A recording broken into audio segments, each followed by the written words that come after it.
Al die staalwerk wat jy hier sien, die onderstel, die raam, word by ons fabriek in Woester gebou, en dit is Bandit goedgekeur, maar dit maak die masjien geskik vir plaaslike omstandighede. So ons koop 'n Perkins engine by Barloworld Power, wat 'n gewone manual engine is, maklik is om te diens, en nie so kleinserig is vir dieselkwaliteit nie, want ons is gewoond aan dat ons toerusting in redelike rowwe omstandighede werk. Jy sê, is 'n Perkins engine. Dis reg, ja. Okay, en jy sê vir ons plaaslike omstandighede, maar hoekom het julle dan nou spesifiek op hom gegaan, of was dit nou maar ervaring oor die jare, wat hy is die beste vir die job?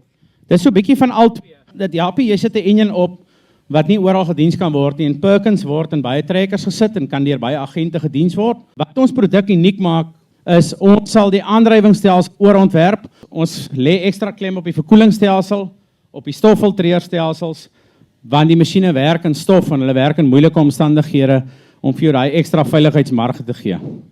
Okay, nou kom ons kyk net gou vinnig hierso, sy lubrication stelsel, lyk of julle ordentlik genoeg olie hier op het vir sy hydraulics, nee? Dis reg, ons sit 'n oorontwerpte hidroliese stelsel op, met ekstra olieverkoeling, en hierdie as 'n ekstra kan jy die invoerkonveier agter op die masjien bestel soos hy hier staan. Jy kan hom kies of net met die 2 rollers, of met die konveier.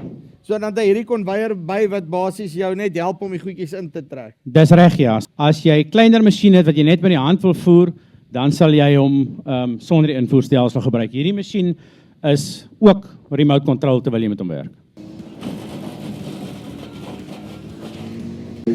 Okay, so daarso vat hom nou basically in.